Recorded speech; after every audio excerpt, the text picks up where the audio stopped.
Jules Murer, dit Rému, est un acteur français, né le 18 décembre 1883 à Toulon et mort le 20 septembre 1946. À 62 ans, à Neuilly-sur-Seine. Vedette de musical à ses débuts, il devient grâce à Sacha Guitry, un des monstres sacrés du cinéma français des années 1930 et de la première moitié des années 1940, devenant notamment l'interprète fétiche de Marcel Pagnol. Rému est ainsi resté dans les mémoires pour son interprétation du rôle de César, père de Marius, dans la trilogie marseillaise, Marius, Fanny et César, et celle du boulanger trompé dans La femme du boulanger.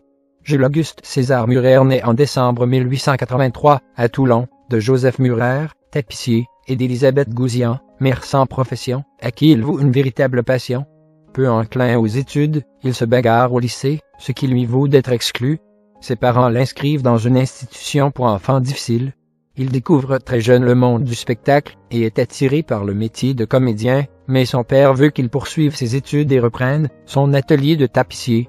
Ses parents le font embaucher comme marmiton à l'hôtel du Louvre, mais la mort brutale de son père, alors qu'il a 15 ans, le pousse à vouloir suivre sa vocation d'artiste. Il débute sous le nom d'artiste de Ralum, le 15 juin 1900, à 16 ans et demi, dans les cafés-concerts de Provence et les guinguettes à matelot de sa région natale, mais sans succès, car il chante particulièrement mal. Engagé par une modeste troupe locale, les Lori, il fait même une courte tournée en Afrique du Nord. Puis il fait des petits boulots. Croupier du Casino d'Aix, Liban et commerçant. Il entre en 1908 au théâtre de l'Alhambra de Marseille où il est souffleur, et enchaîne au théâtre de l'Alcazar de Marseille, puis au Palais de Cristal. Ayant adopté le pseudonyme de Rému, verlan approximatif de son nom Murer, il se fait finalement appeler Rému, Santé, et devient une vedette régionale, avec le répertoire de comiques troupiers popularisé par Paulin, dans lequel se sont essayés d'autres comédiens, dont Jean Gabin et Fernand Del. Félix Mayol, immense vedette, chansonnier et directeur de musical d'origine toulonnaise, le repère et le fait venir à Paris pour jouer dans les revues qu'il monte dans son propre théâtre, le Concert Mayol. Jusqu'en 1914, Rému se produit dans des nombreux cafés-concerts et musicals, dont La Cigale, les Folies Bergères et le Casino de Paris. En août 1914, il est mobilisé à Orange au sein du 15e ETEM, escadron du train des équipages militaires, et part au front. Il monte au front en septembre, mais lors d'un de ses premiers contacts, il est enseveli sous une sape. Il en réchappe mais reste marqué, perd du poids et tombe malade, si bien qu'il est réformé en mars 1915. André Spinelli, vedette de l'époque, avec laquelle il entretient une liaison, le fait jouer sur scène à ses côtés dans Plus ça change au théâtre Michel en 1915, mais c'est Sacha Guitry qui lui confie son premier rôle important dans Faisons un rêve en 1916. On le remarque notamment dans L'École des cocottes, 1920, dont la vedette est Mademoiselle Spinelli, Le Roi de Flair et Cayavet, 1920, Le Blanc et le Noir, 1922, de Sacha Guitry.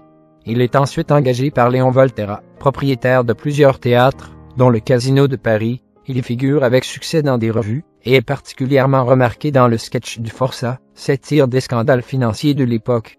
Puis Volterra le fait jouer dans ses autres théâtres, le Théâtre de Paris et le Théâtre Marigny, où il interprète, entre autres, des comédies d'Yves Mirande, de Sacha Guitry ou de Flair et Croisset. En 1928, lorsqu'il rencontre l'auteur de Marius, il est un acteur reconnu, mais il n'a pas encore interprété un rôle de premier plan. L'arrivée en Europe du cinéma parlant, en 1928, fait connaître Rému par son jeu, sa personnalité et sa voix méridionale tonitruante si caractéristique. En 1929, il connaît un triomphe au Théâtre de Paris, avec la pièce Marius de Marcel Pagnol, avec Oran de Mazis. Ces deux Provençaux, l'un d'Aubagne, l'autre de Toulon, s'apportent mutuellement la gloire et la célébrité avec ce classique de théâtre. En 1931, il connaît un nouveau triomphe dans l'adaptation de la pièce au cinéma, Marius d'Alexandre Corda, premier film de la trilogie marseillaise de Pagnol, et un des premiers films parlant à succès du cinéma français. Étant fâché avec le directeur du théâtre, Léon Volterra, il ne participe pas à la création sur scène de Fanny de Pagnol. Le rôle de César est tenu par Harry Bord, mais il reprend en 1932 ce rôle dans la version filmée de Fanny de Marc Allégret. Pendant les années 1930, il figure dans les adaptations filmées de pièces qu'il a jouées sur scène comme La Petite Chocolatière, 1932, L'École des cocottes, 1935, et Le Roi, 1936. Il se marie le 28 mars 1936, dans la salle de mariage de la mairie du 18e arrondissement à Paris, avec Esther Honorine Métayer, ex-actrice de cinéma, née le 21 décembre 1905 à Narbonne, morte en 1977, avec laquelle il a une fille, Paulette, 1925 à 1992. La même année, il joue une dernière fois le rôle de César dans César, réalisé par Marcel Pagnol. La trilogie marseillaise devient un classique du cinéma français. En 1937, il fait partie de la prestigieuse distribution des Perles de la Couronne de Sacha Guitry, puis tourne dans un carnet de bal de Julien Duvivier.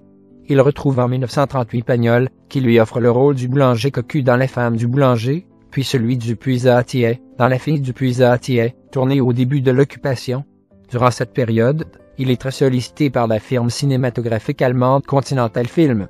Il tourne un film pour elle, Les Inconnus dans la maison d'Henri Descoings, 1942, puis les autres propositions prétextant être déjà sous contrat pour une longue durée avec d'autres producteurs, dont Roger Richebé. Le 13 septembre 1943, il entre comme pensionnaire à la Comédie Française avant d'en devenir sociétaire l'année suivante. Mais son séjour au théâtre français va tourner court.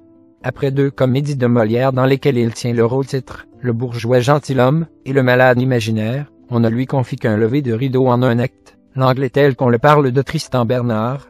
Aucun autre projet, parmi lesquels Les Affaires sont les affaires et Le voyage de Monsieur Perrichon, ne se concrétise. Pagnol, sarcastique, lui écrit « J'espère que dans l'ombre des comédiens du français, tu te trouves au frais et que ta retraite te paraît agréable. » Fermez les guillemets. Parmi ses relations amicales, il compte Paul Chambrion, fin connaisseur de Céline et ami d'Arletty. Il retrouve le cinéma en 1946, avec Les Gueux au paradis de René Le Hénoff et L'homme au chapeau rond de Pierre Billon, qui sera son dernier film. Le 11 mars 1946, Rému roule en voiture sur la Nationale 7, qui était à l'époque l'ex-Paris-Méditerranée, pour aller à Monte-Carlo.